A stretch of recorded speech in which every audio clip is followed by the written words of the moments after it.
Oi pessoal, bom dia. Vamos para a nossa revisão de história, certo? Vamos começar, peguem o integrado, o caderno de vocês e vamos iniciar a nossa revisão. Lembrando que, além de estudar pelo caderno, vocês precisam fazer a leitura das páginas que estão na atividade, ok? Então vamos começar pela página 354. É a lição 8 de História, o mundo hoje. Diversidade cultural. O que é? É exatamente a primeira questão. Explique a expressão cultura diversificada. Ter uma cultura diversificada significa que as características de um povo são variadas, diferentes umas das outras, por terem incorporado influências ao longo de sua história. Então, o que é que eu quero dizer quando eu falo a expressão cultura diversificada? Eu quero dizer que dentro de uma sociedade existe um povo com características variadas, certo? Então, explica a expressão cultura diversificada. Você pode colocar assim. A expressão cultura diversificada significa que as características de um povo são variadas, diferentes umas das outras, por terem incorporado influências ao longo de sua história, certo? Dentro dessa questão da cultura diversificada, não são povos, sociedades diferentes.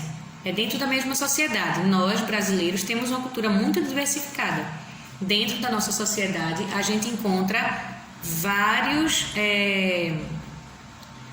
características diferentes de um mesmo povo, certo? Então, nós, brasileiros, somos exemplo de uma cultura bem diversificada, né? Você encontra pessoas de vários povos, né? A gente tem influência de vários povos que passaram por aqui e deixaram muitas heranças. Então, a nossa cultura é um exemplo de cultura diversificada, certo? Então, o que é que significa isso? Significa dizer que as características de um povo são variadas, de um povo da mesma sociedade, né? Então, esse mesmo povo brasileiro, tem características variadas, certo? São diferentes umas das outras, por quê? Porque nós incorporamos influências ao longo da nossa história, influências de outros povos, certo?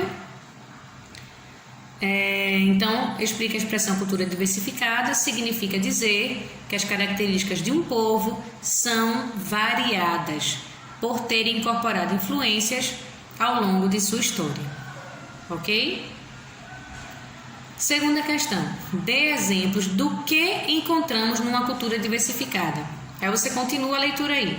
Uma cultura diversificada é aquela que apresenta, por exemplo, uma culinária com pratos e receitas vindos de todos os povos com que a sociedade entrou em contato. Isso é um exemplo aí do que a gente encontra na cultura diversificada, certo?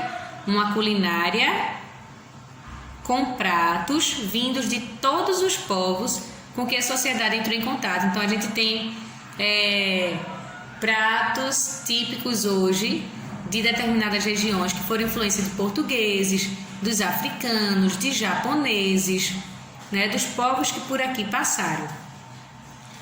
O que mais? Também tem pluralidade religiosa, isto é um povo que pratica muitas e diversas religiões. Isso também é um exemplo do que a gente encontra numa cultura diversificada, né? Várias religiões. A língua falada nesse território, igualmente, tem incorporações de termos e expressões de diversos outros povos. Então, nós falamos aqui a mesma língua, mas no Rio Grande do Sul a gente tem uma forma de falar, aqui no Nordeste a gente tem outra forma de falar, né? Aqui em Pernambuco, no Norte, na região Norte, a gente tem outra forma de falar, a gente tem o mesmo idioma, mas dialetos diferentes, né? Formas de falar diferentes. A mesma coisa, aqui a gente fala de um jeito, no Rio de Janeiro é de outro jeito, em Manaus é de outro jeito, no Amazonas é de outro jeito, e assim vai, né? Então, isso é um exemplo de cultura diversificada, tá? A questão de diversas religiões, o modo de falar, as expressões, as diferentes expressões, né, na fala, na língua falada, e também pratos típicos vindos de todos os povos que a sociedade entrou em contato, certo? Terceiro, para que foi criada a Declaração Universal sobre a Diversidade Cultural? Página 355. No final da 354 a gente começa para responder o terceiro. Diz assim: na atualidade, a maioria dos povos apresenta essa grande mistura de influências, resultado de muitos contatos ao longo dos séculos. É por isso que, em 2001, a Unesco, na próxima página 355, órgão da ONU, publicou um documento chamado Declaração Universal sobre a Diversidade Cultural, para proteger essa diversidade e incentivar ações que preservem culturas de origem indígena, africana e qualquer outra ameaçada de extinção. Então, para que foi criada? Para proteger essa diversidade, a diversidade cultural, e incentivar ações que preservem culturas de origem indígena, africana e qualquer outra cultura ameaçada de extinção. Ok? Terceiro já foi. Quarta questão. Que sociedade desenvolveu a tradição da comunicação oral? Vamos para a página 356, segundo parágrafo. Já tem bem a resposta, tá? As sociedades ágrafas desenvolveram a tradição da comunicação oral. Então, que sociedade desenvolveu a tradição da comunicação oral? As sociedades ágrafas, ok? Os conhecimentos foram transmitidos de geração em geração por meio de relatos orais, dos mais velhos aos mais novos. A gente viu isso também no início da na primeira lição, eu acho, de história. A gente viu essa questão de como era a comunicação antigamente, quando não havia escrita. Quinta questão. Escreva os benefícios que a tecnologia pode trazer para os seres humanos. Página 359, a gente tem inclusão digital, é mais do que ter computador. E logo em seguida, tecnologia para melhorar a vida dos seres humanos. Vocês vão ler essa página e vão retirar os benefícios que a tecnologia pode trazer para a nossa vida, certo? A gente sabe que tem um monte de coisa que não é legal dentro da tecnologia, mas a gente pode utilizar a tecnologia somente a nosso favor. Então vocês vão ver aí, tem vários exemplos aí, das escolas que são muito isoladas, se os alunos tivessem um computador, como é que fariam as pesquisas, sabe? Essa facilidade que a tecnologia nos traz, né? Essa rapidez na questão de adquirir o conhecimento.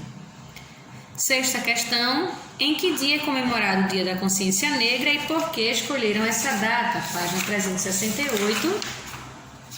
Vamos lá na página 368, Dia Nacional da Consciência Negra. Desde 1978, comemora-se no dia 20 de novembro o Dia da Consciência Negra. A data é uma homenagem ao movimento negro brasileiro, homens e mulheres descendentes de escravos que reivindicaram a data para lembrar e celebrar a luta dos africanos e seus descendentes no Brasil contra as injustiças a que foram submetidos no período escravista. 20 de novembro de 1695 é a data da morte de Zumbi dos Palmares, um dos símbolos da resistência contra a escravidão. Então, eles escolheram essa data para fazer essa homenagem ao movimento negro e também trazer à memória o dia da morte de Zumbi dos Palmares, que foi o líder do maior quilombo que existiu aqui no Brasil. Né? Ele é um símbolo da resistência contra a escravidão, né? E chamavam ele de Zumbi porque quase não conseguiram matar ele. Ele fugia e tal, mas ele também causou muita desordem com quem não era do movimento negro, né? Com os grandes proprietários de fazendas e tal. Zumbi era odiado por eles porque ele causava muita desordem por onde passava. Pronto, pessoal, é isso, tá? Vocês corrijam tudo, leiam as páginas que estão nas questões, certo? Da atividade do caderno, estudem bastante e amanhã estejam prontos para a gente fazer a nossa verificação de aprendizagem de ciências e de história, tá bom? Beijo para vocês, até amanhã.